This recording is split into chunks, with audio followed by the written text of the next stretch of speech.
afternoon. I am Professor Michelle Scott, and I am a professor of history, Africana studies, and gender, women, and sexuality studies at the University of Maryland, Baltimore County. Welcome to our afternoon panel, Black Feminist Approaches to Musical Theater. Bear with us as we've done some restructuring to the panel, but like in all theater performances, you just don't see what's happening behind the curtain. Just ignore all that. We have two really wonderful panels from some up-and-coming scholars discussing the various roles of how Black feminism appears in musical theater.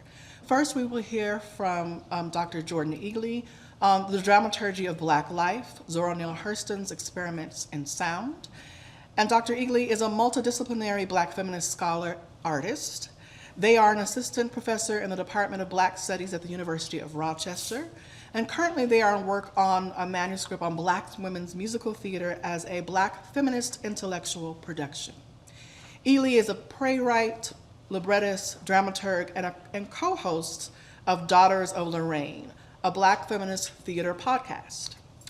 After Dr. Eagley's presentation, we will hear from Dr. Proctor. And Dr. Aaliyah Proctor is an assistant professor at the Department of African American and African Studies at The Ohio State University, where she teaches classes on racial performance and the history of slavery. She is currently working on a book entitled Jump, Jim Crow, Black Women and Blackface Minstrelsy Tradition. Dr. Eagley.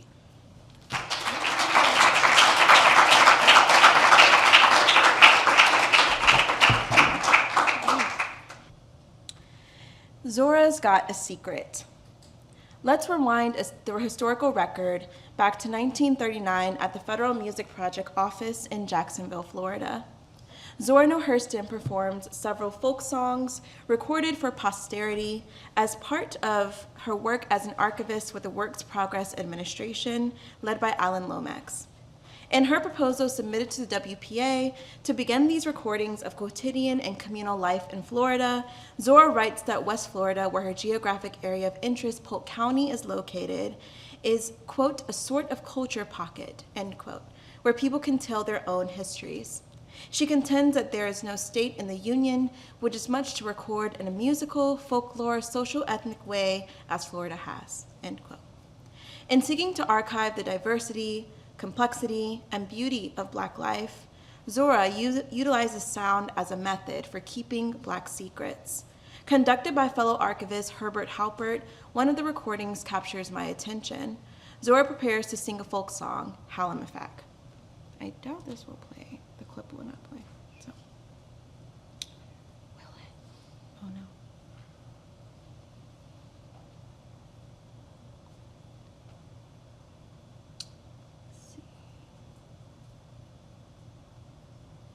Nope.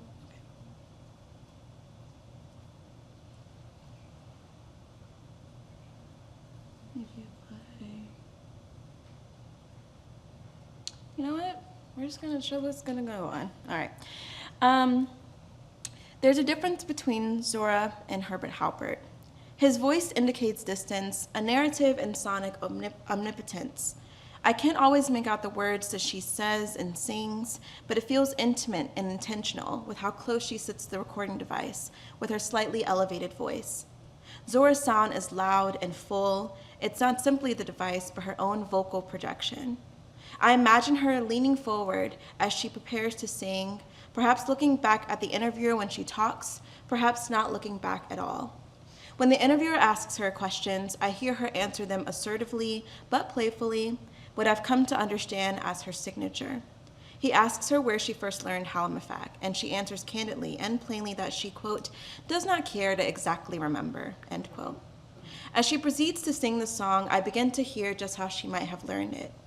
I play back the recording as a series of questions come to mind. I consider the position of her body. Where is she recording? How is she standing? Is she sitting? Is she leaning into the phonograph? How far does it come to her mouth? I consider her responses. Does she truly not remember where she learned the song? Is it her own ethical commitment to her interlocutors?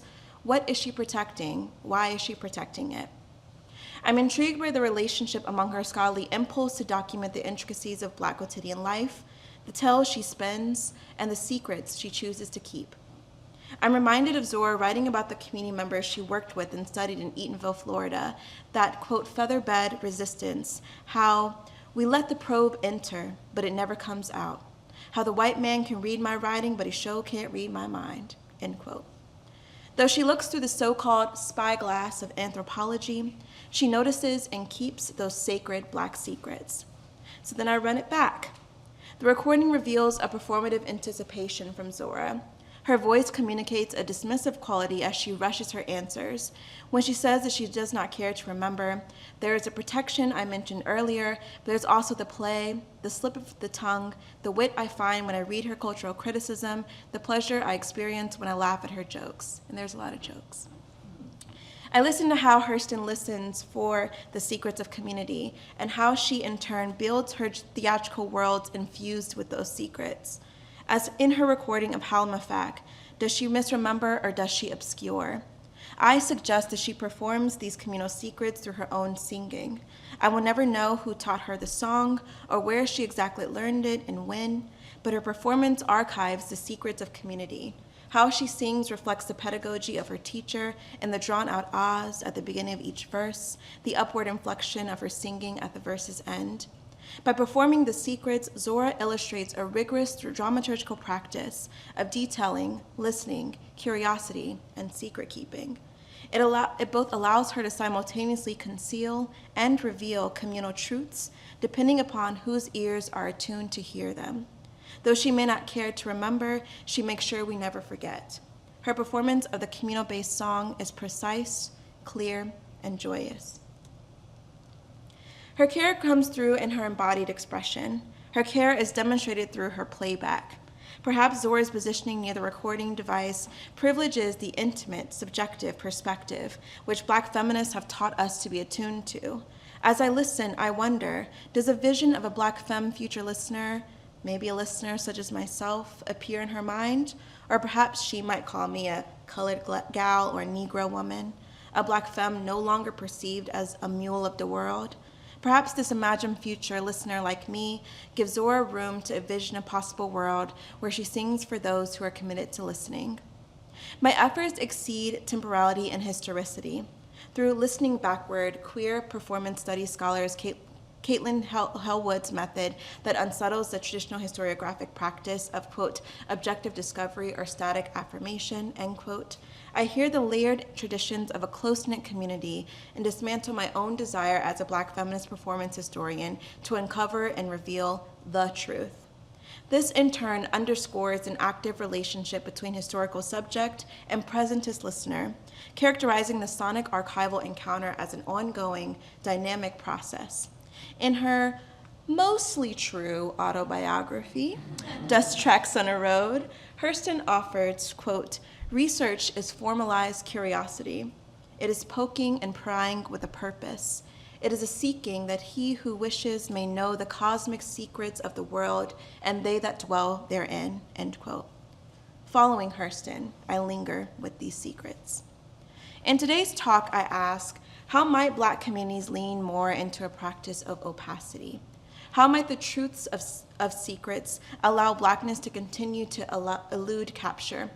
How can dramaturgical opacity demonstrate a method of protection? Hurston held those Black secrets of her community collaborations through her careful performative playback. In her voice, one hears the entire choir of these Florida communities she sonically archived, as she uses her singing to both document their existence and protect them from exploitation. I posit that Hurston employed sound as a method for enacting Black dramaturgical opacity, a practice of drawing from Black life to envision and create a Black world both on and off stage. I dance between conceal and reveal to consider how Black performance eludes capture through dramaturgical mechanisms such as playwriting, narrativity, and performance. Using Hurston's own thoughts and practice, I propose that Black dramaturgy, rooted in a Black feminist methodology of rigorous self-reflexivity, begins with a method of curiosity and listening. Dramaturgy is characterized as a practice of paying attention to the world around you, gathering information about that world through observation, and employing that knowledge for creative world making. However, I contend that Black dramaturgy utilizes these methods communally and collaboratively to preserve and protect Black secrets, which I explore a little bit in this paper. The communal commitment of the Black dramaturg is to hear, hone, and guard the words, phrases, verses, sounds, and secrets of the community, just as Zora Neale Hurston does.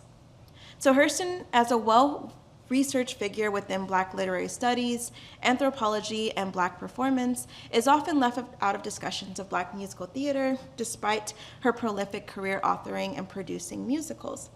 However, recent scholarship by scholars such as Eric Glover, Michelle Gibbs, and also myself expand our understanding of Hurston's musical theatrical oeuvre.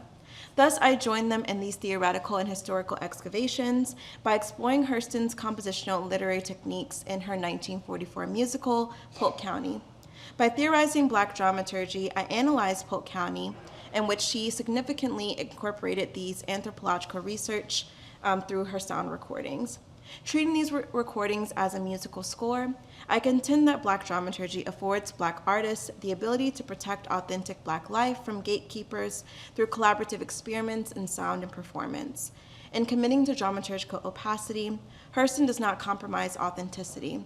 Rather, it is through this protection that she is able to tell communal truths, and those who understand will, or as Gen Z might say, the girls that get it, get it. Polk County, a comedy of Negro life on a sawmill camp with authentic Negro music in 3 acts. That's the full title.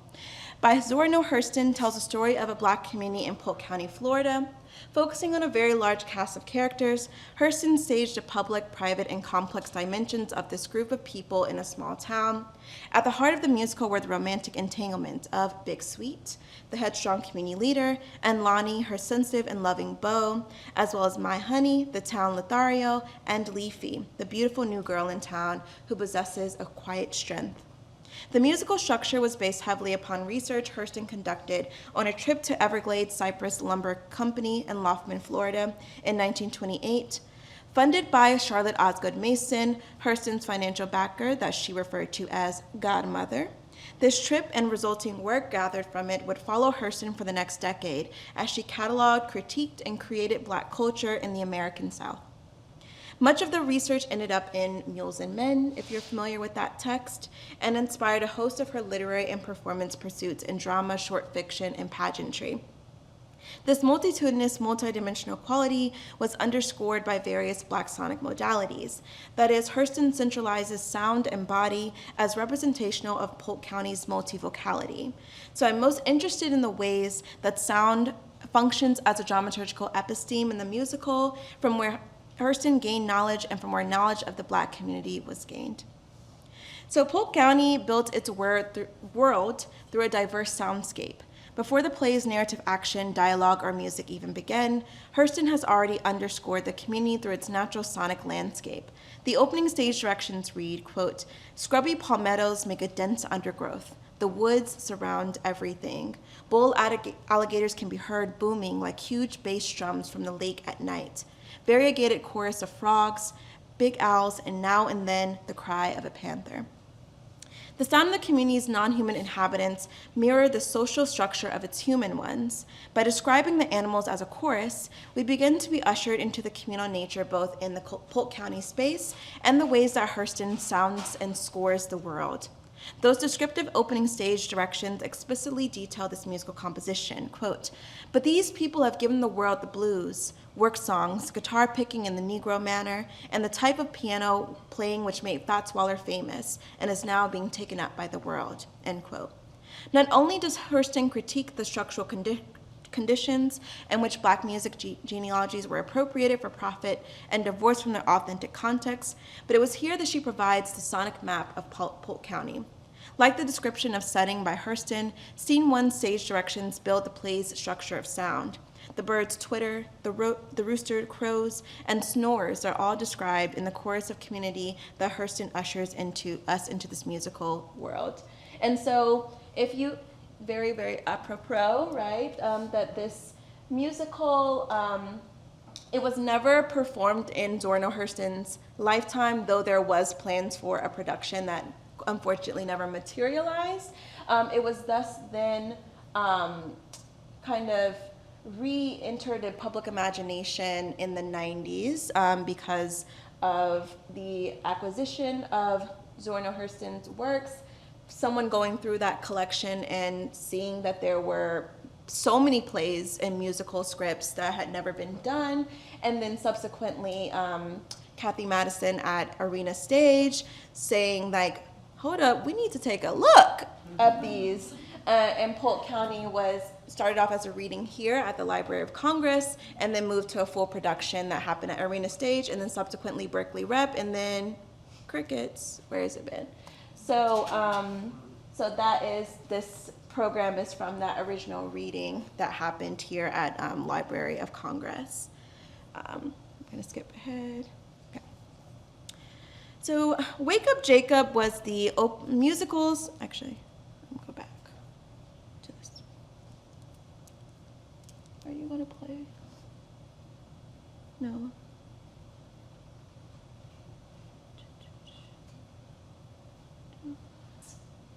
Mm. Try and get it working. I feel like we really want to. Want to hear it? We want to see your work, and we've got bags of time. So Yeah. we've got Okay. time. I don't Right, want to- guys. Do you want to see whether the is there a browser? If this is on YouTube, can we just come out of the PowerPoint and look at it? Yeah. Or stick the address in the browser, something like that. Maybe if I did this. Or yeah, play it from there. Oh, heck yeah. All right. Do you want to go back and play the other one? And all the big Yeah, let's hear it. Let's hear some Zora. Yeah. All right. Let's go here. I heard Hallam. Oh, sorry. I fucked up. Sorry.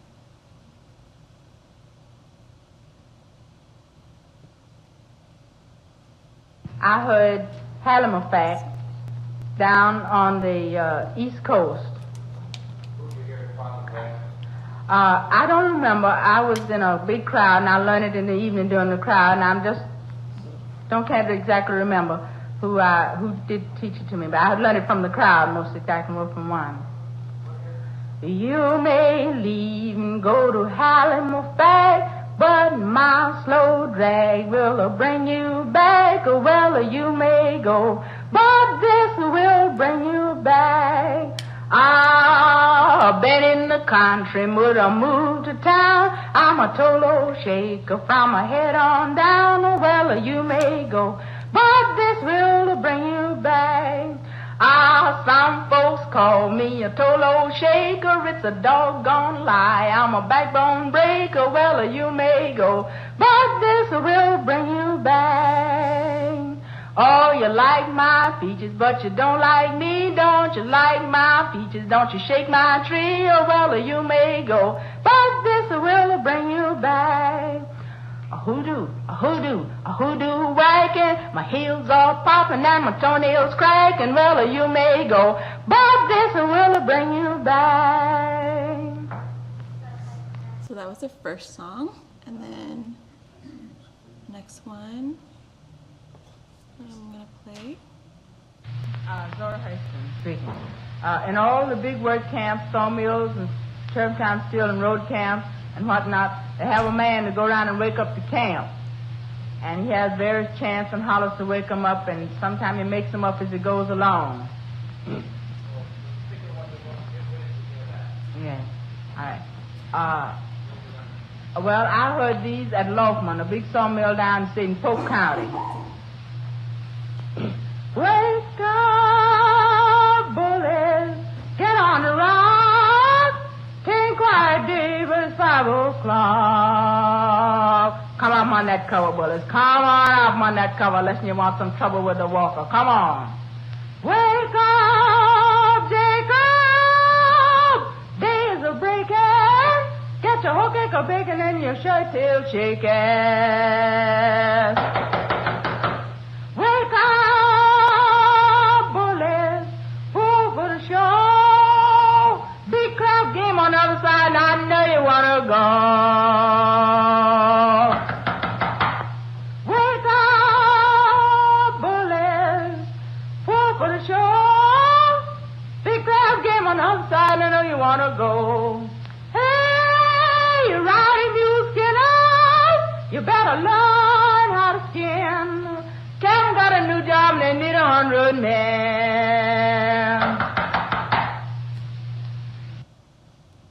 That's Zora's song. What song she learned, not the song she wrote. So Wake Up Jacob is what we just heard. It's the musical's opening number, so this opens Polk County, and was led according to the script entirely by Lonnie, who is the lover of Big Sweet, the musical's protagonist, or the closest thing the musical has to a protagonist. And Lonnie is described as, quote, a soft-spoken man with a baritone voice, end quote. The dramaturgical function of the song within the musical reflects that of the traditional musical. It's the big opening number, it's fast-paced, it's upbeat, and efficiently establishes the hustle and bustle of a community at work. As Lonnie started to sing, quote, a drowsy hum of noise begins to rise inside of the houses, end quote. So the Lofton lumber community blooms and ready to face the day.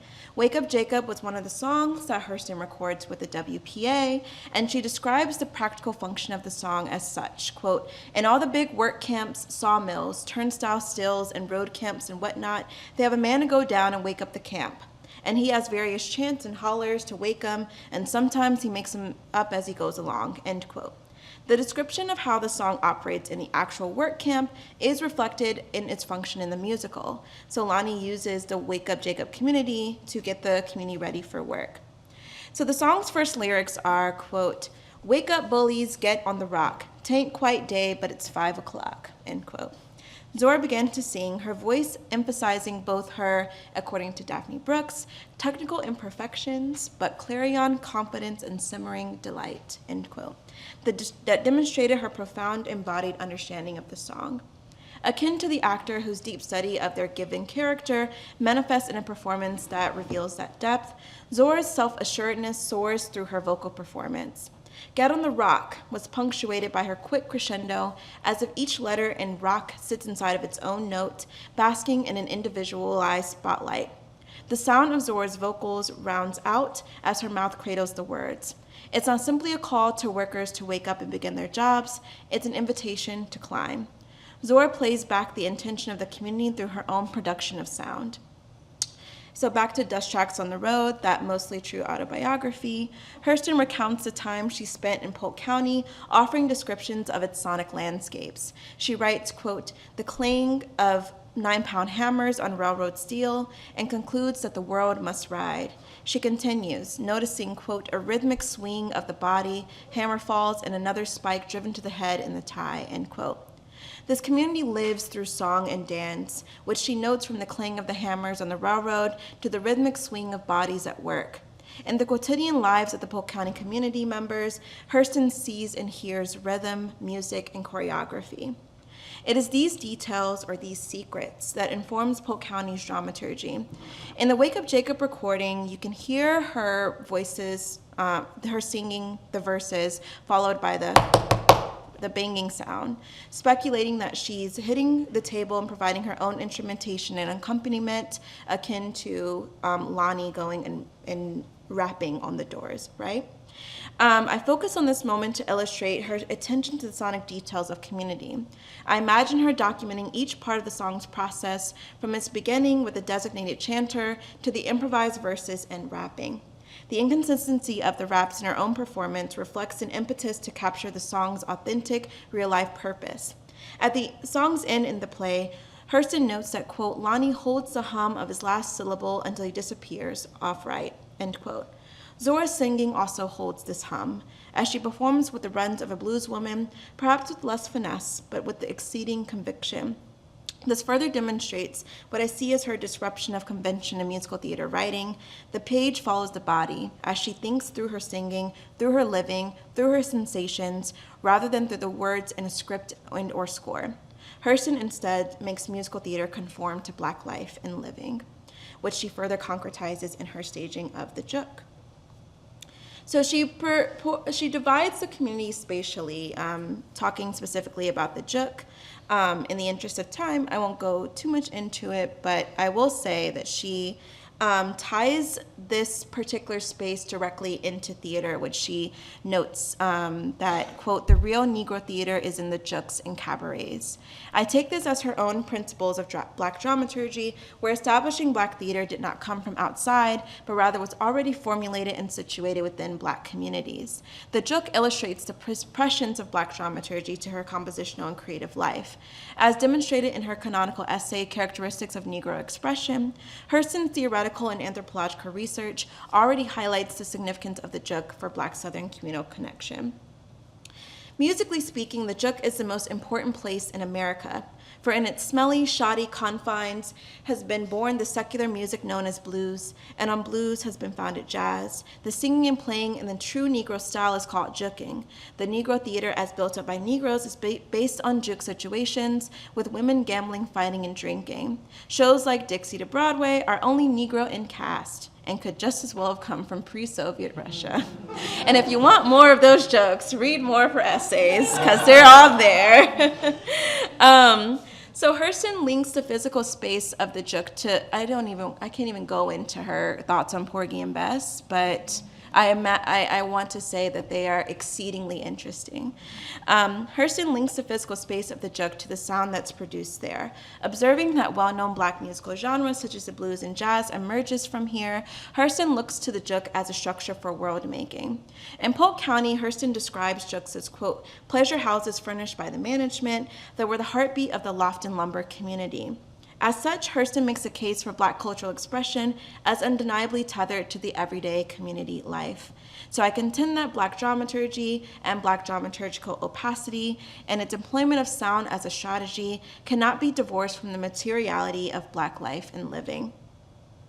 So Hurston recognizes the juk's importance, which she incorporates into the narrative of Polk County. One of the main characters in the musical is Leafy Lee, who is described as, quote, a slim mulatto girl who wants to be a blues singer, simple, kindly, and timid of life, end quote. Hurston also identifies Leafy Lee's objective in the play as perhaps subconsciously coming to Lofton Lumber Mill in Polk County, where blues are not only sung in the real manner, but are made. So due to this narrative thread, one might connect Leafy as an author of avatar of Hurston. In many ways, her subconscious attraction to the South mirrors Hurston's own journey back to the American South to archive its distinct sound. In the search for authenticity and her ambition to become a singer, Leafy is drawn to Polk County in order to learn from those who not only did the blues, but lived it. I emphasize Leafy's objective because, again, Hurston frames the narrative of her musical around sound.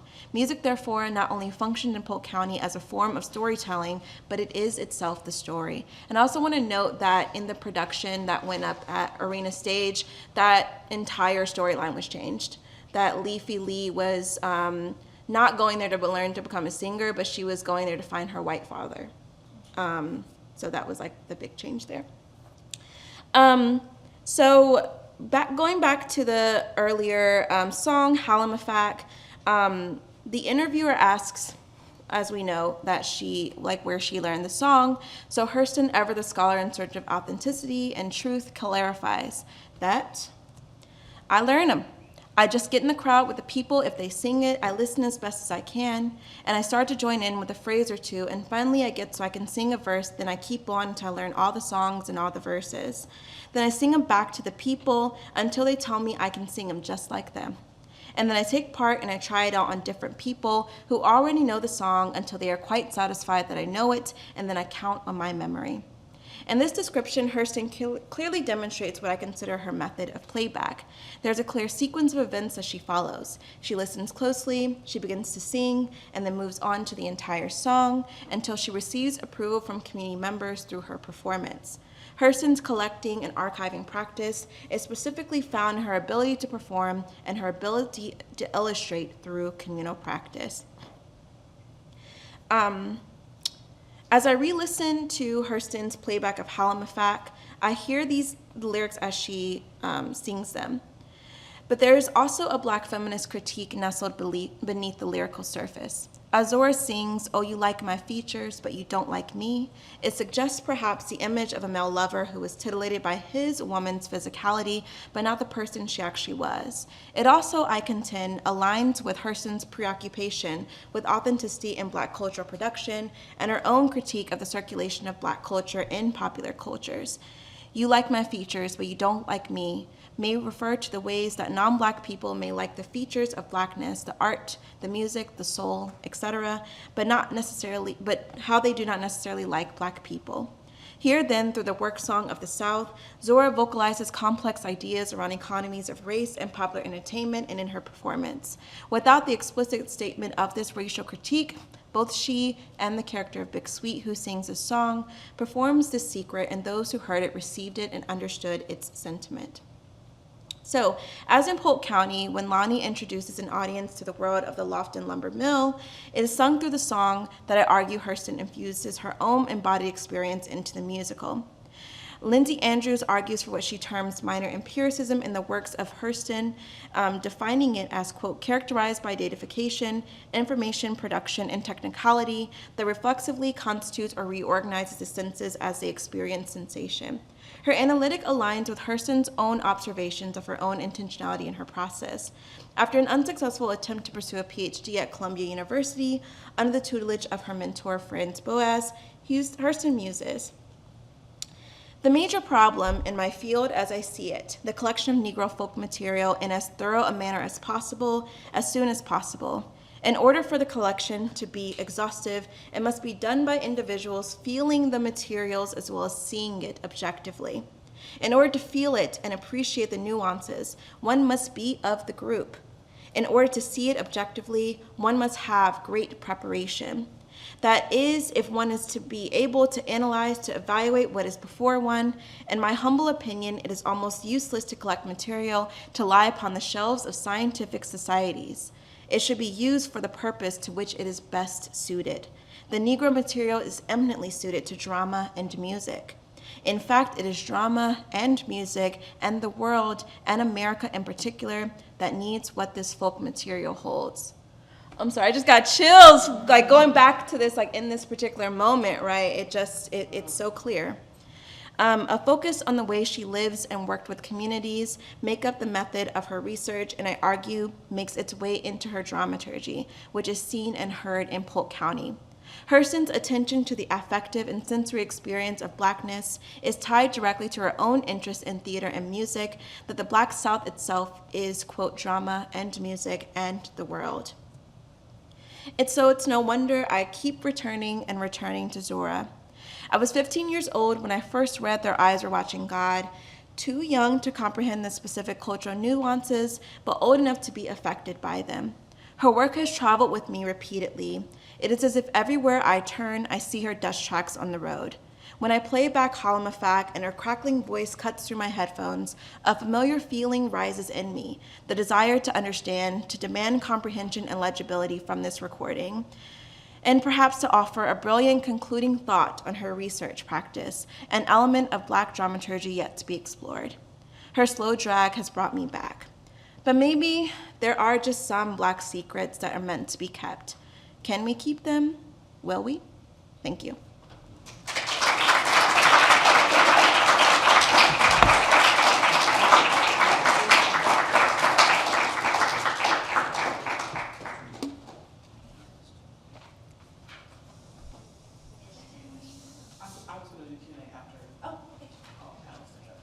So, if you wanted to know what was happening in Black musical theater around the year 1900, you might pick up the Freeman, America's first illustrated Black newspaper and one of the most widely read, with a national circulation of about 25,000.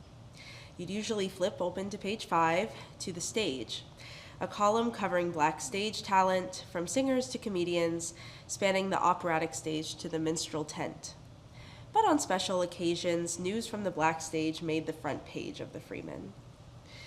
One such occasion was with the 1898 Christmas issue, which featured the impresario John W. Isham and his touring troupe, the Octoroons. His collected aggregation of fine Negro talent with beauty, ability, tact, and agility was front page news that year. If you'd open up that issue of the paper, you'd see a multi-page spread of short profiles on the individual artists in the octoroons. Miss Maddie Evans, soprano, has an excellent range, clear in tone, distinct in articulation, and above all, graceful and neat in all appearances. Miss Lottie St. Clair is an excellent representation of the typical Creole maids and made a very neat appearance before the footlights.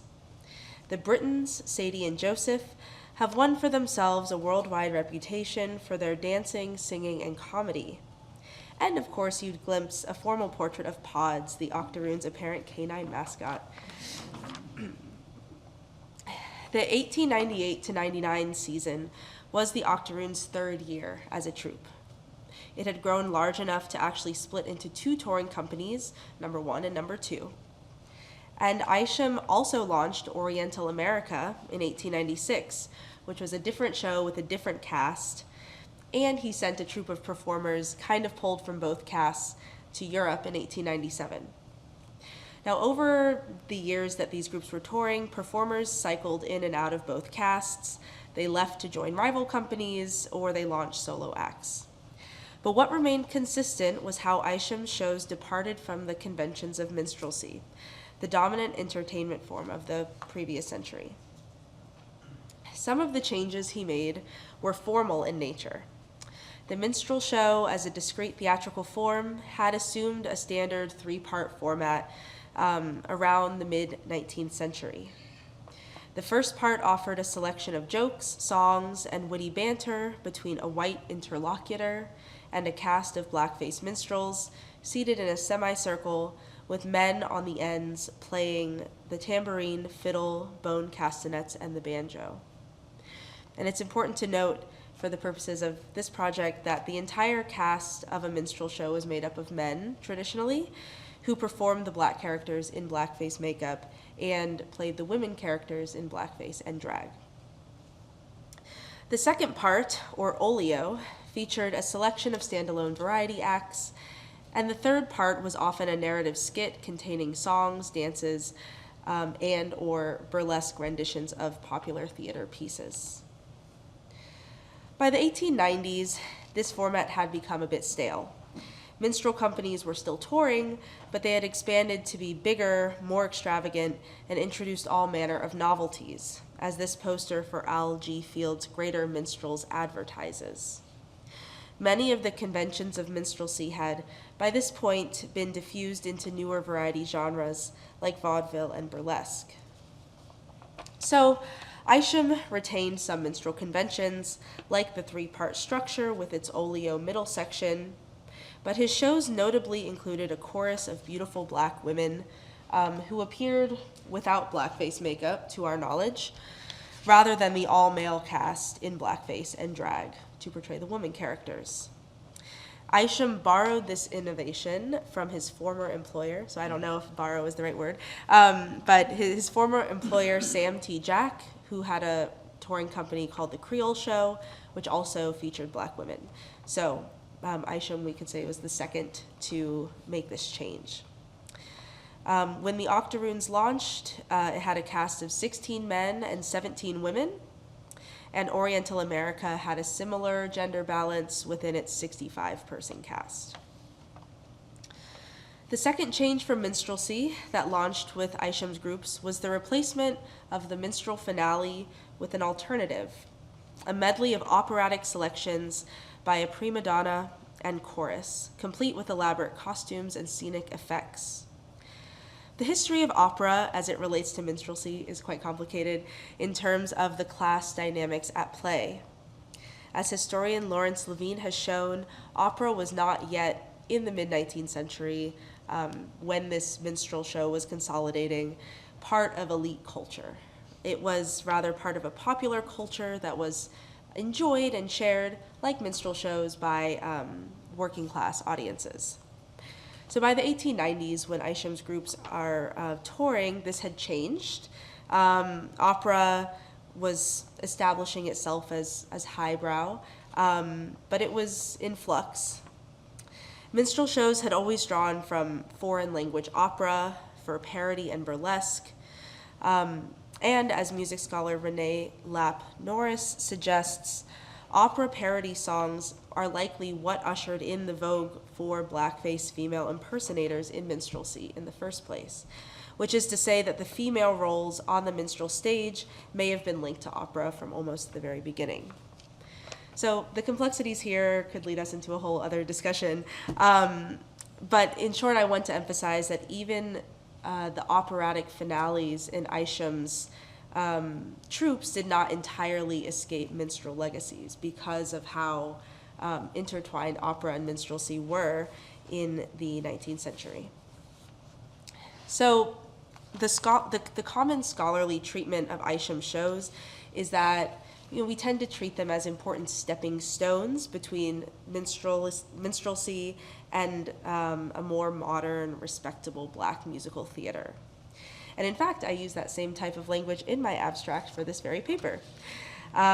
So did the black journalist Richard W. Thompson in 1896 when he praised Isham's blend of low comedy and operatic gems from such eminent masters as Verdi, Donizetti, Offenbach, Gounod, Balfe, von Supp, and Mascagni.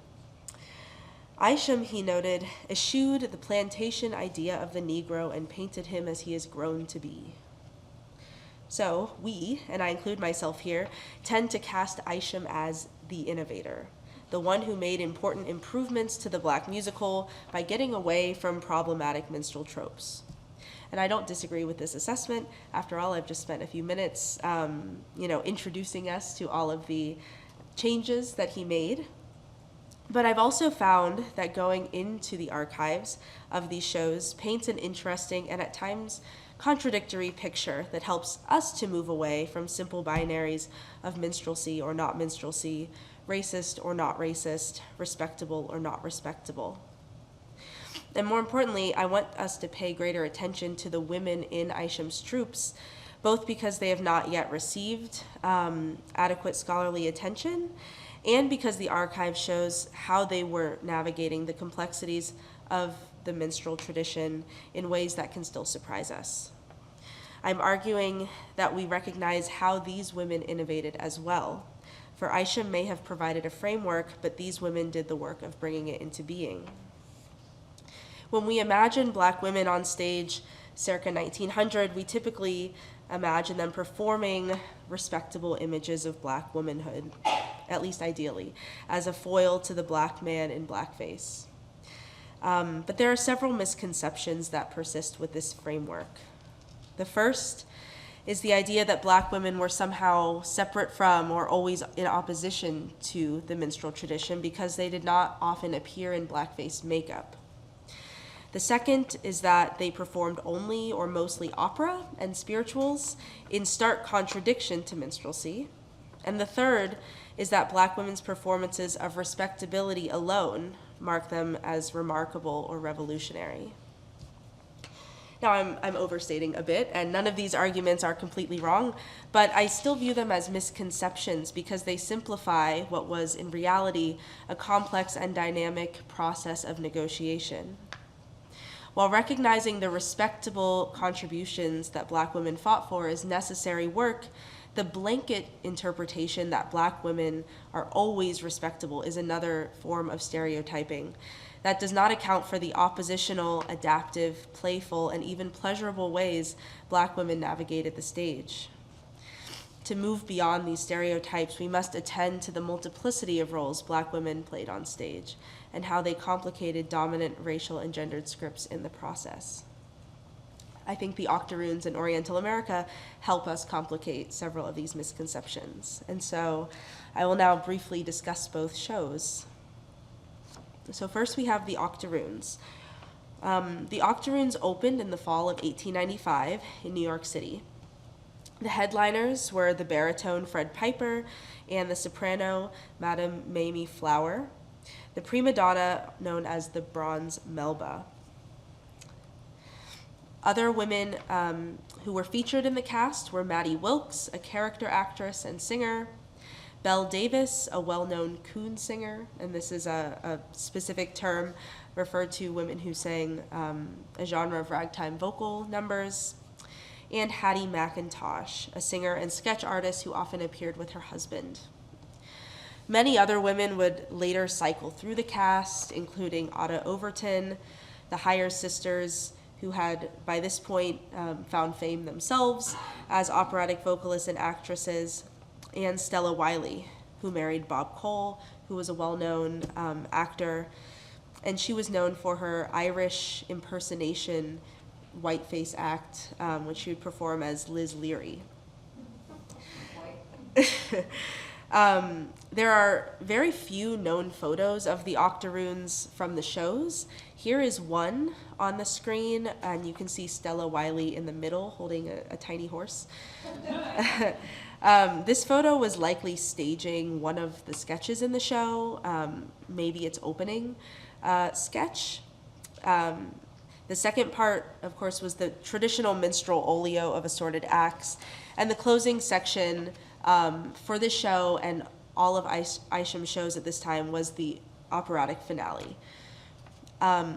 Over its 5-year run, the Octoroons would feature various scripted skits that were often recycled or updated each year to showcase the strengths of the current cast.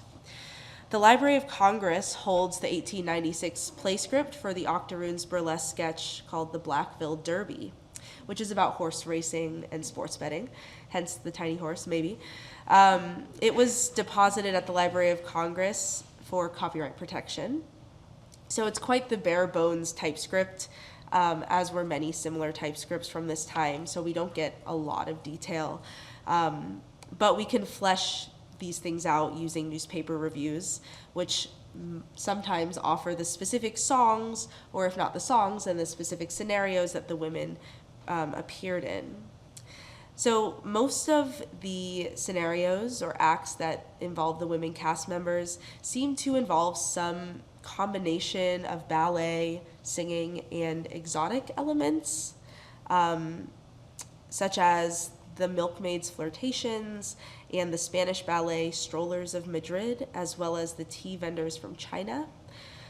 The review on the screen here shows us the frequency with which Black women were portraying non-Black ethnic characters in Isham's shows. And indeed, the very names of Isham's groups, the Octoroons and Oriental America, imply a not quite Blackness or a non-Blackness, an exoticization that leverages the racial ambiguity of the women performers and capitalizes on the visual and sonic economies of race. And I should mention Octoroons, for those who aren't familiar, is a term meaning 1/8 Black ancestry and 7/8 white ancestry. Similar features for the women cast members appear in Oriental America. And several of the star singers from the Octoroons appeared to have kind of jumped from the Octoroons to Oriental America for its first season, including Belle Davis and Maddie Wilkes. Promotional posters created around the year 1896 advertise Maddie Wilkes in a Spanish-style costume, and Desaria Plato, prima donna contralto, we can see here in an operatic type of costume. So costuming is really being used as an important element of class, race, and ethnic performance. Other posters for the show depict women in so-called Oriental costumes, as we see here with the Fantasies of the Orient sketch. Despite the women cast members' Blackness being central to marketing the show, their light skin complexion was emphasized continuously in the visuals and the reviews for the show. One critic described the spectrum of skin colors on stage as ranging from the ace of spades down to the lightest mulatto. So there are many tensions here, namely between the sonic and visual racial codes that invite us to consider how audiences actually viewed and heard these performances and what assumptions were undermined or reinforced. Oriental America also opened with a sketch This one was called A Spectacular Operatic Absurdity in One Act. In the version deposited at the Library of Congress, it is titled Mrs. Waldorf's Fifth Anniversary. It is set at a hotel on the Florida coast. Later in the 1896 to 97 season, it was retitled Madame Toussaint Louverture's Reception. So, okay, I hear some mms. Yes, naming Louverture is particularly notable as Haiti was a symbol of Black resistance and self-governance. In the version that we have that is set in Florida, the plot follows a couple, a hotel owner and his wife, the Waldorfs, who are celebrating their wedding anniversary with a large group of guests, including a senator and friends of the family. Comic antics ensue when hotel employees, a servant, and a cook kind of crash the party. Ladies provide the entertainment.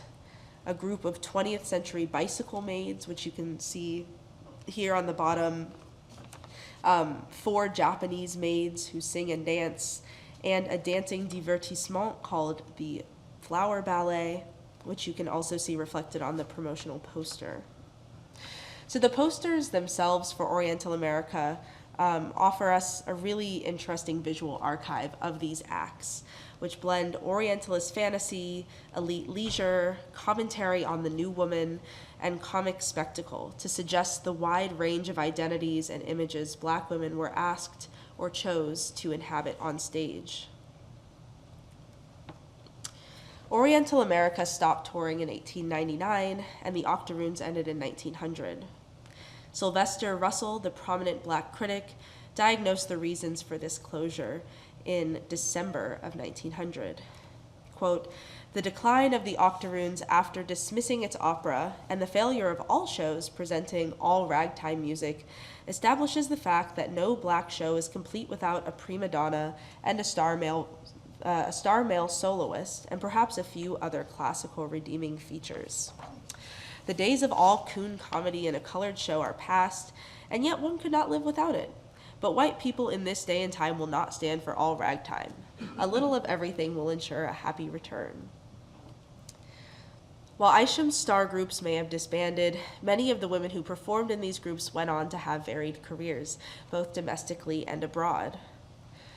Maisie Brooks, who was in the Octoroons, married one of the famous Mallory brothers. They were also in Isham's groups, and she made a name for herself as a novelty harpist, and would play the harp in various groups. Maddie Wilkes began performing as a character named Princess Utakami, an Indian princess. She joined shows called The Policy Players and The Smart Set, which were big touring Black productions at the time. And then she went and toured European vaudeville for many years. She apparently married a count in Russia in 1906, although I have not verified this, and I do have my doubts considering she was married to Ernest Hogan, who was another Black star, but they were separated. Anyway, she self-reported that she married a count. I'm not sure if Ernest Hogan was reading the paper or not. Upon her return to the U.S., she starred in some of the biggest Black musicals of the early 1920s, Shuffle Along and Running Wild. She also appeared in at least 2 films by Oscar Micheaux, the Black film pioneer. The Britons, Joseph and Sadie, and I love this photo of them, they also found major success in Europe for about half a decade, doing their husband and wife team comedy sketch in the 1900s. Sadie's performance in 1907 earned this memorable review in the Freeman, quote, "Mrs. Britton puts out the business of her with a grace and refinement that appeals to the audience without offending, a thing difficult indeed for a colored woman to do, as she is there with both the looks and the goods." So this quote praises her talent and professionalism on stage while highlighting the precarious space that Black women were expected to occupy. Appealing but not offensive, talented but not threatening, comedic but still refined.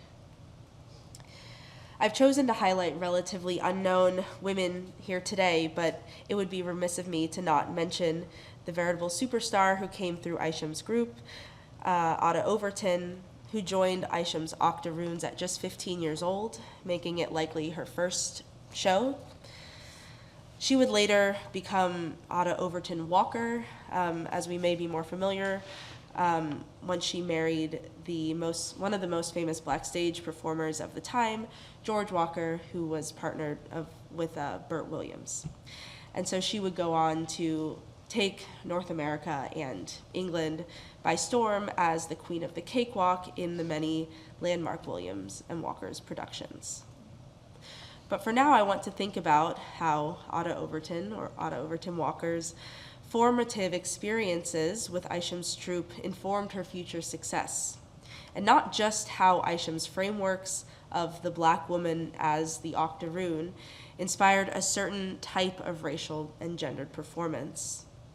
I want to think about how knowledge circulated among the women of the troupe, the black backstage intimacies, the networks of mentorship, the shared strategies of performance and survival. By shifting our focus from Isham to the women in his troupes, we pay attention to a collective negotiation of visibility and agency within the constraints of the genre. Of course, such forms of relational knowledge and expertise are rarely legible in the archive, leaving behind only fragmented traces that demand speculative and reparative methods of reading. And so we sit with the Japanese act of Four Little Colored Girls and the musical absurdity entitled Madame Toussaint Louverture's Reception, and we ask what it meant for black women to move through these roles that were at once caricature and craft, constraint and opportunity. These acts were fraught spaces, sites where pleasure and parody, humiliation and virtuosity might coexist in uneasy tension.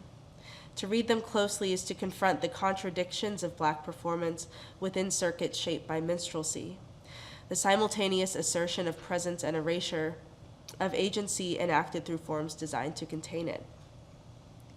By performing roles coded as exotic, elite, operatic, comedic, and everything in between, these women challenged narrow constructions of black womanhood and helped shape the future of black performance. Isham's companies and the women within them demand our attention not only as transitional figures, but as active agents in the creation of new expressive forms.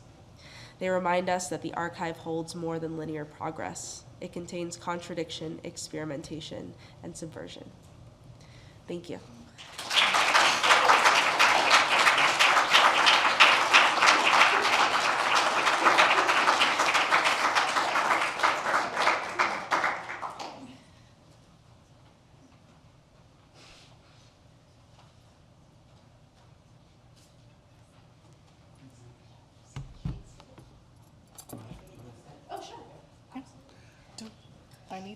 Do I need the mic or? No? I think this works. Will work. It's a bit directional, if you know what I mean. Yes, so you have to. don't move. But I get we'll it. give this to me. No worries.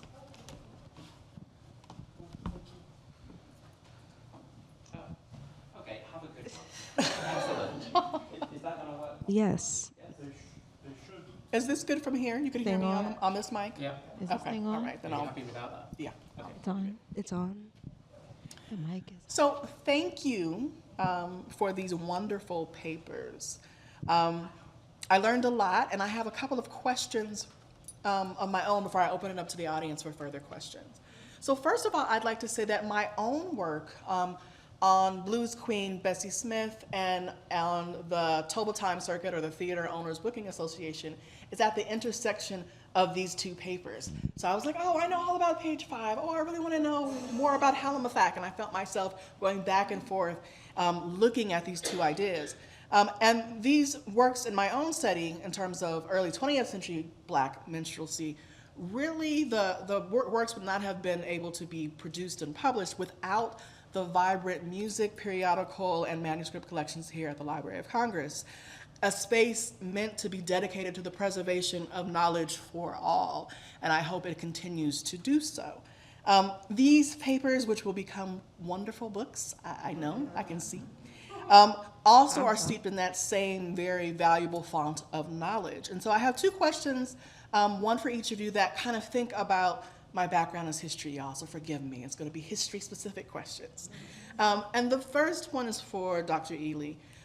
Do you think that Hurston's musical work has a communal and kind of community history-making element in mind? I know she's not really in love with anthropology, even though that is her academic space, is she really kind of preserving sonic communities for the future? And I can let you answer that now, and then I have a question for Dr. Proctor. Yeah. I absolutely think that her one of her goals was preservation. And I think she really did want to open up the knowledge of these communities, but in a way that keeps them at the center and the forefront. And so I didn't go in a lot of Porgy and Bess, but I'm happy to answer any questions that you may have about how she viewed that work. But in contrast to that, which she kind of saw as more extractive, right? She was interested in authenticity. That was like her entire archive, is like, this is an idea that she comes back to over and over again, is like, is this like authentic Negro music is in like the full title of Polk County, or like, is this actually coming from these spaces? She herself grew up, right? She was born in Alabama, but she grew up in Florida. And so, you know, she's always referencing her own experience with this, and it's like, how matched up is this with my actual experience of the world, which can be a mixed bag, right? When you use yourself as a meter stick for that, but also as in Black feminism and even in anthropology, right? Like, you should be a part of that process. So yeah, I think she was interested in preservation and also in sharing this work with the world, but I don't think that she wanted to do so by anyone else's rules other than her own. Okay. And I have like a mini question that kind of leads me to my next question for Dr. Proctor. Do you think that Halifax actually has an element of discussing colorism in it? Right, when you're talking about that, it represents talking about image, like if you don't like my peaches, don't you like, if you like my peaches, don't climb my tree. That she's talking about, you like my image, but you don't like me. Does that have anything to do, kind of based on some of the literary work that she has, with that issue of colorism? Yeah, and actually colorism is, I didn't go into it in this presentation, but colorism is a huge part of Polk County as well, Okay. with these two characters of Leafy Lee and Dicey, who have a really tense relationship because Dicey likes Lonnie too. And so there's that element of competition, and also like Dicey, because of the way that she's been treated. In my reading is that the way she's been treated by the community as a dark-skinned Black woman manifests in a deeply rageful, like, affective relationship with her community. And so it's not all rainbows and butterflies, right? That she, like, it's like, I'm going to represent the Black community. I'm going to represent the utopia of it, but I'm also going to represent the problems of it. And colorism is definitely one of those issues. And it's definitely something that Hurston herself, as you said, in her other literature is like deeply concerned with, and like There I Was Watching God, but also her other play, Color Struck, which if you haven't read it, it's really good play. Thank you. That leads me to my next question, and then I'll open it for the audience comment. I'm well versed in the octoroons, probably a little too versed in it. Since a lot of the eventual blues queens who had some training were familiar with that, or weren't allowed to join in because of colorism, right? So is Isham's work, like the octoroons, the Oriental America, is it inviting to an audience because it allowed audience members to kind of safely engage with elements of Blackness and Black womanhood without actually having to engage with and interact with actual Black people?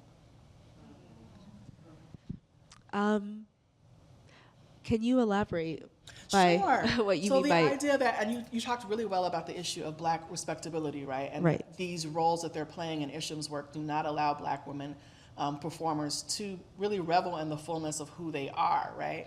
And so, but they're highly popular performances. People are, page 5, right? Talks all about every detail of these shows.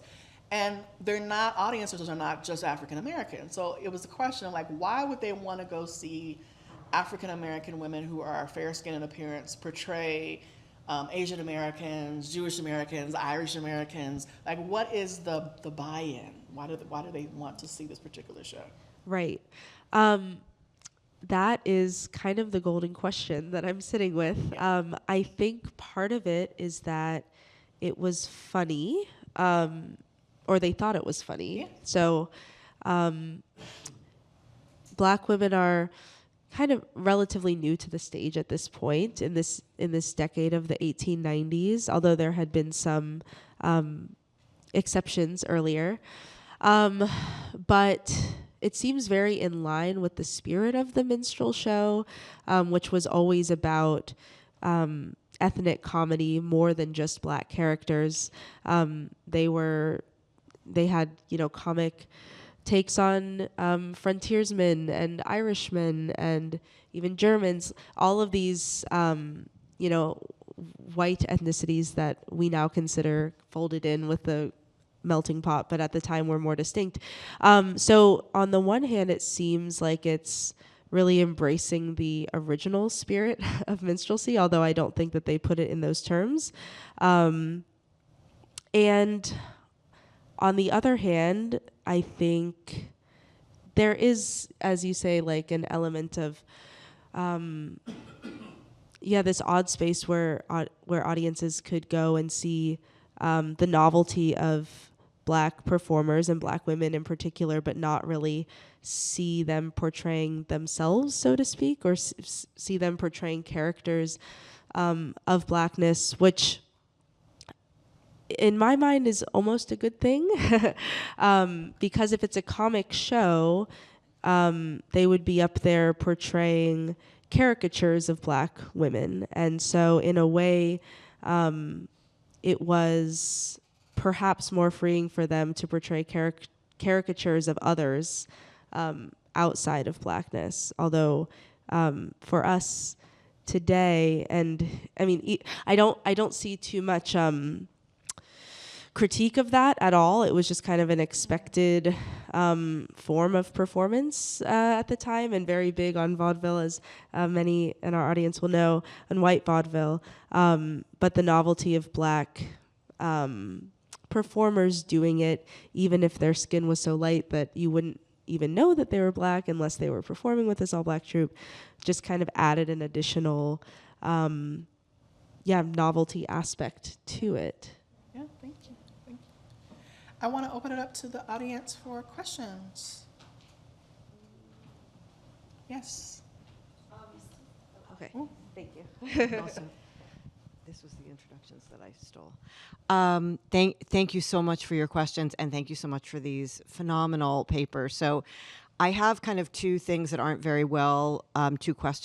well articulated, and so you'll say, no doubt, a lot of smart things. So the first thing I was trying to think about was how your papers speak to each other in terms of, we have a certain narrative and both of you come in and say, actually, let's think about this in a more complex and subtle way, which I appreciated so much. And I was trying to think about how you're in kind of a theoretical and historical and archival conversation with each other. So that's kind of a, and please discuss. So that's one piece of it.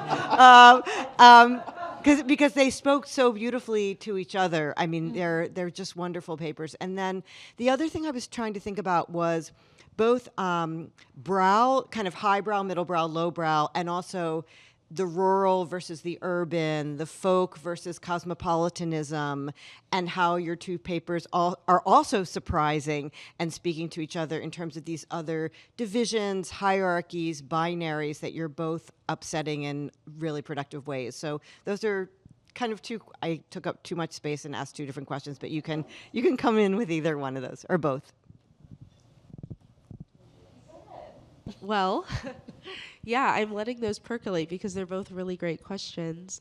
Off the bat, I would say I see these two in conversation with one another, well, both in terms of our archival approach, but in the content themselves. Hurston is one of those somewhat controversial figures who really played with stereotypes, and that did not always make her the most popular choice among, let's say, Black communities, right? She faced some flack. She got some flack for that, for writing in dialect and choosing to center characters and write characters who did not conform to, depictions of Black communities in ways that maybe the leadership class would have liked to see portrayed, right? So she's choosing to focus on what she thought was authenticity, or what she saw as authenticity, and the folk, and that sometimes involved gambling and drinking and these things that were not respectable. So I really love, Dr. Ely, how you we're using doctor last name right now, how you really focus on her playfulness, because that's something that I'm trying to also recapture in a way, although it's really difficult with these archives, because I think I don't know, the pendulum has swung, and now we're very focused on this is very serious, respectable. And it is, right? That was so important to them. But also you look at what they're doing and it's super playful and involves stereotypes in ways that kind of make us uncomfortable.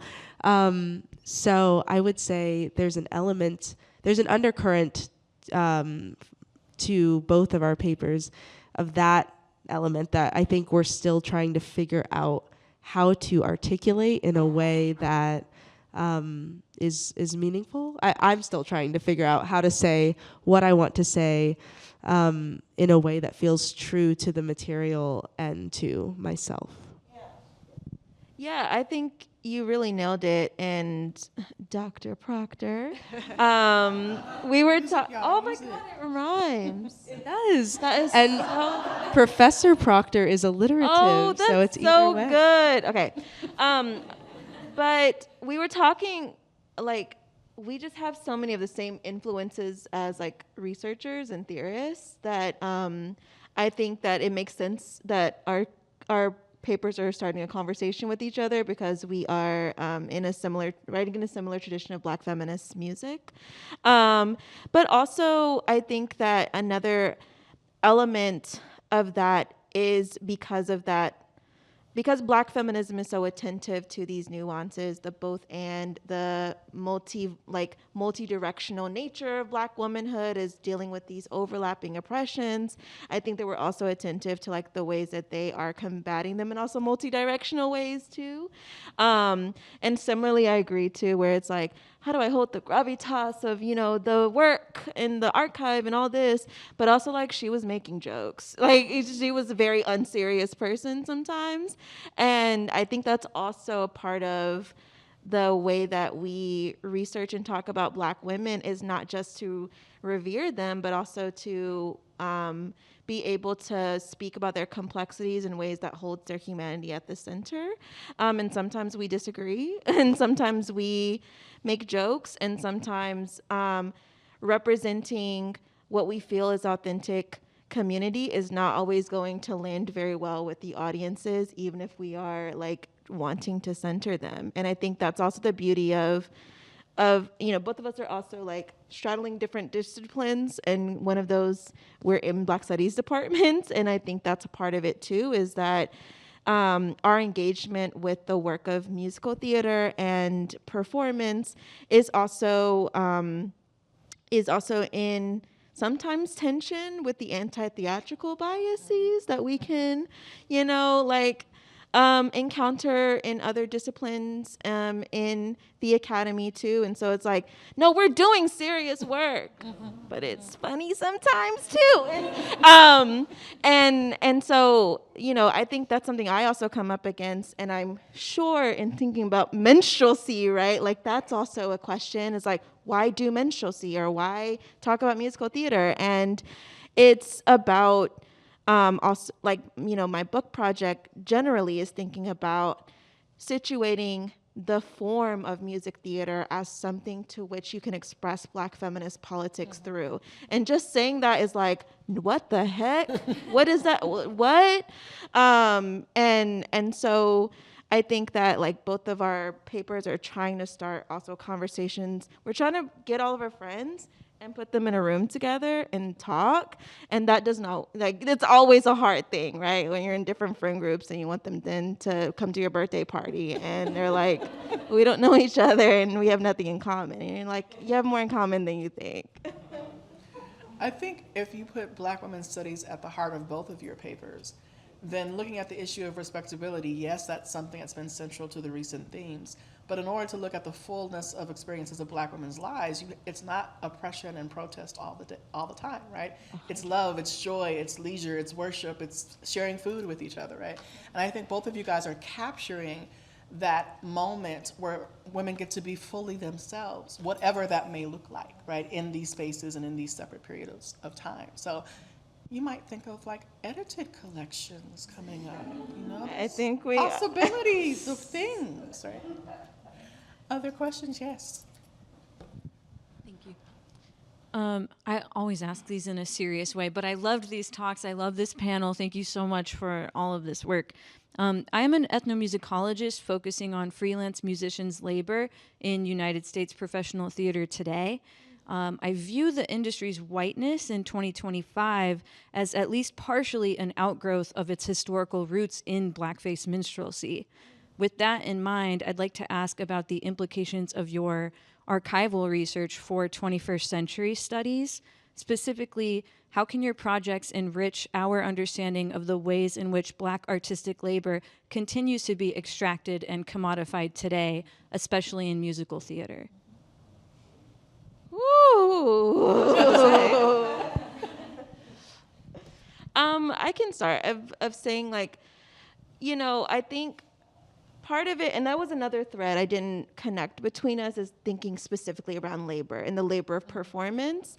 I remember hearing Celine Shimizu talk about, like, actually, I think Dantella's still here, but we had a conversation together, and Dr. Shimizu was talking about if we only focus, she writes about like Asian American women's labor, and she's like, if we only think about it from this racist frame, then what are we missing about the labor that these women are putting into their performances? You know, we may hate Miss Saigon, but that doesn't mean we can't honor the women who are putting their blood, sweat, and tears into portraying like this role. And so that made me think so differently about Black women's labor even. And so when I'm looking at Dr. Proctor's papers, or when I'm thinking about Zora Neale Hurston's representation that may not always be the best representation of Black women, I think about the women who could step into that role, and also Hurston herself as putting this labor into it. So what does labor do? And looking at Hurston too as a multi-hyphenated artist, which is such a fetishized like thing, right? Oh, you do everything. And to me, it is often you see women working in music industry, especially Black women and women of color. They aren't just musicians, right? They're teachers, they're bartenders, they're waitresses, they're going to grad school, they're doing all this stuff, and on top of that, they're writing, producing, and singing their own music. And that's not just because they're amazing, because women are amazing, but it's also because it's a material demand of their lives, right? Zora Neale Hurston could not be an auteur, right? She had to have multiple streams of income because there was no world that a Black female playwright was going to get her work regularly produced to the point where she can like sustain herself in the industry. And it's because I'm not a freelance musician, I can't speak specifically to your question, but I do think that that's part of it, is that women are not being hired at the same rate as their male counterparts. Women and non-binary musicians are not being hired at the same rate of that. I just saw the numbers for like the Broadway productions, and I was like, whoa, abysmal. And because of that, I think, you give up after a while. And then also, not to speak of, women and non-binary people who may choose to be mothers and parents. There's no there's no way to support that and do the work that we want to do as creators in the musical theater industry, or there's very little support for that. And so that's really hard to once I have a kid, then I'm done, I guess, right? And that is such a, it's obviously a very reductive idea, but that's what I've had the pleasure of working with many women and non-binary composers specifically, and that's kind of like, it's hard. And even a director who's a woman was talking about, she asked me, she was like, can you name any currently working women directors in musical theater who have children and are regularly working? And it was very hard for me to come up with names of that, because it's such a demanding process that is not supported institutionally. And so, yeah, those are just some observations that I can offer. I would just very briefly add, or I don't know how much time we have. I could also, okay.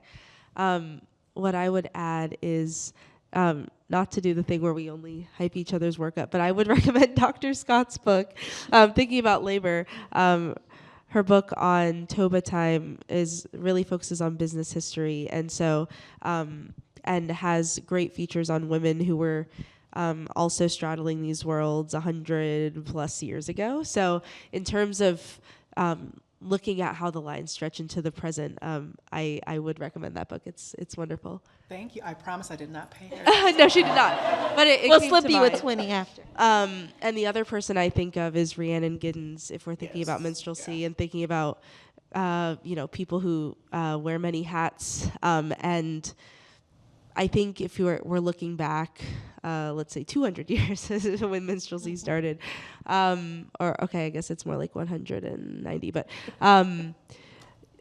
genre is really, and legibility within genre is a huge issue, I assume, for 21st century studies. And even though we're coming around, it's still a category that one kind of needs to at least have some home when you're thinking of a record label or thinking of whatever. And so Rhiannon Giddens' story of being that working mother, being that, busking in Durham, North Carolina, and then joining a group, and now she is where she is. But we kind of look at her as an exception, and there are many people who, for one reason or another, might not fit into the typical look of, let's say, Americana or old time or whatever country.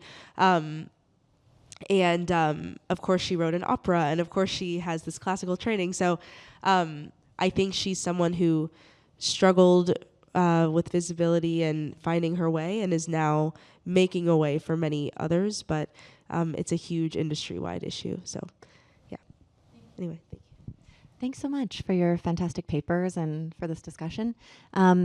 We heard a wonderful paper earlier on today about Juanita Hall that touched on performing as a Black woman in yellowface, and that's something that we also saw in your paper, Dr. Proctor. So I'm wondering if you can tease that out a little bit in terms of what the performance practices were, and maybe some of the fraught politics, and why this was envisioned as the companion show. Just be interested to know. Yes, thank you for bringing that connection to the fore.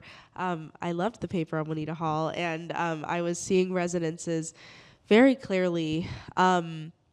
So yellowface was, again, one of these practices.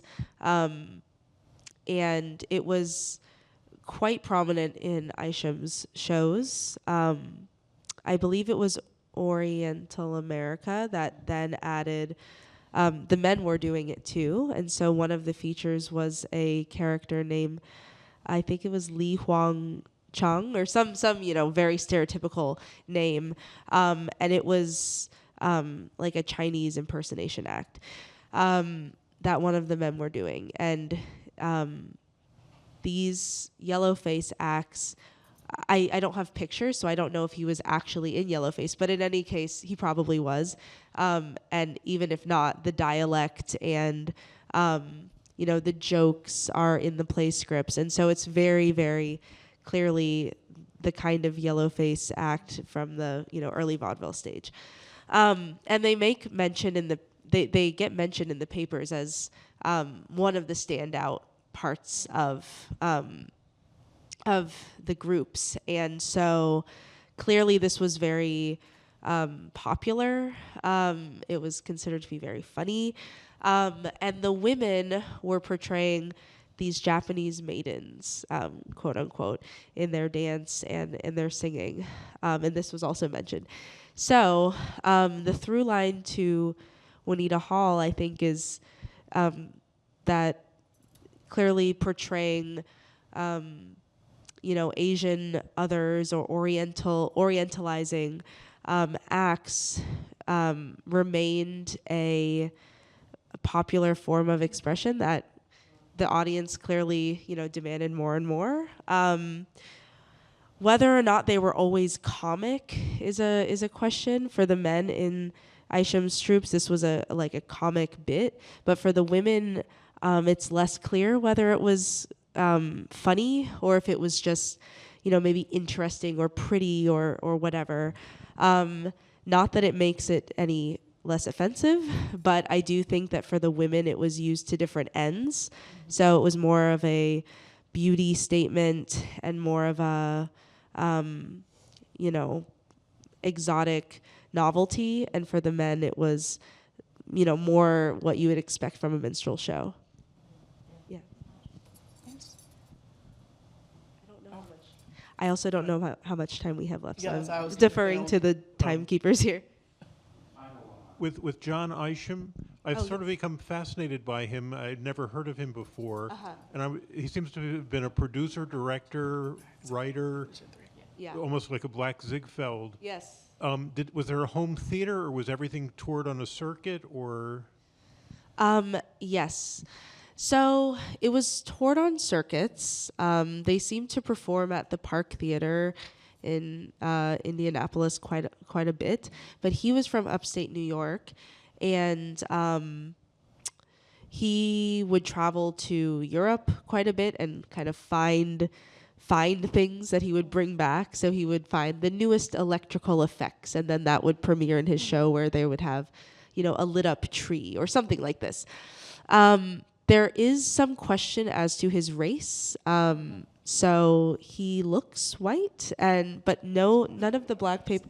He's probably white passing. He's probably white passing and that I have read in secondary literature, but when I go to the census data, of course, if he was passing, then it wouldn't say he's black anyway, but the census says that he is white, and I'm still trying to track down what we know about his racial background. But I believe, well, actually, I will not say any conjecture. In the book, I will make my choice.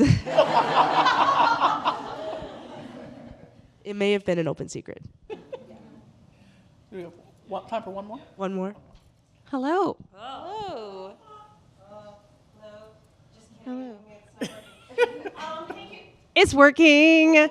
Thank you so much for these wonderful, wonderful papers. I have a question about Black feminist training practices. I'm really curious, as both of you are doing your research, how you assemble your archives. So I imagine you're doing a lot of going lots of places and looking at lots of stuff and piecing together many things. And I'm wondering to what extent, as you are reconstructing repertoire and performances and productions, you're also learning a bit about how these women kind of came up or how they were trained. And I'm curious, what, if anything, you've discovered, and what, if anything, that tells you about their performance practice. Thank you.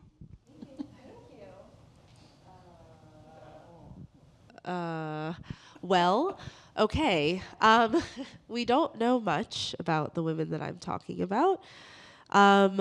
The frequent kind of paths are church to stage, or maybe church to like sacred ensemble, like a Jubilee troupe, maybe at a historically Black college or university, and then to stage. So the church is one big training ground. Some women could afford like private lessons in piano or vocal lessons, although this is much less documented. but it does happen. In terms of assembling the archives, well, I do a fair amount of listening and playing it back, listening when there are oral histories, when the women kind of survive long enough to record an oral history, which is somewhat rare. They tend to come about in like the 30s. So WPA? yes, well, kind of. So a lot of it is actually looking for fragments, and not in like a metaphorical sense, but in a there is no archival collection of Black women in blackface. It just does not exist. So it's looking in unexpected places and pulling a ton of boxes. The poor archivists just pulling boxes and then sending them right back because there's nothing. And just really, really, it happens way more often that I come across things unexpectedly, and perhaps everyone can relate to this, but it's kind of never where you expect it to be, and it just pops up.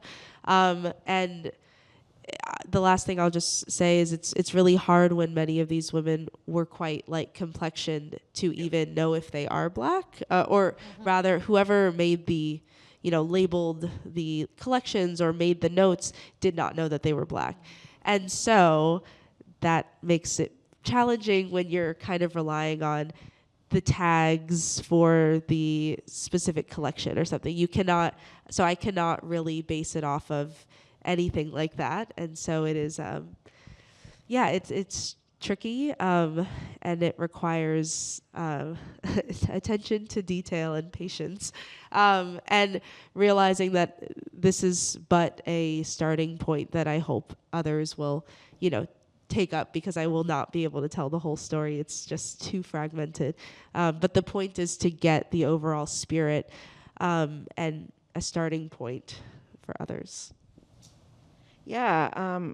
Wow. Amazing. I want to talk so much more about that. But I don't necessarily write about performers as much as you know. Dr. Marshall is one of my mentors, so she knows all about this work.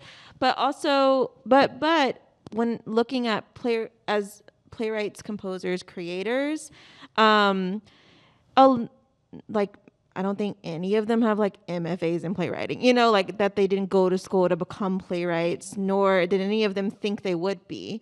For example, like I read about Pauline Hopkins, and like she saw a musical with Black people and said, I want to write a musical with Black people.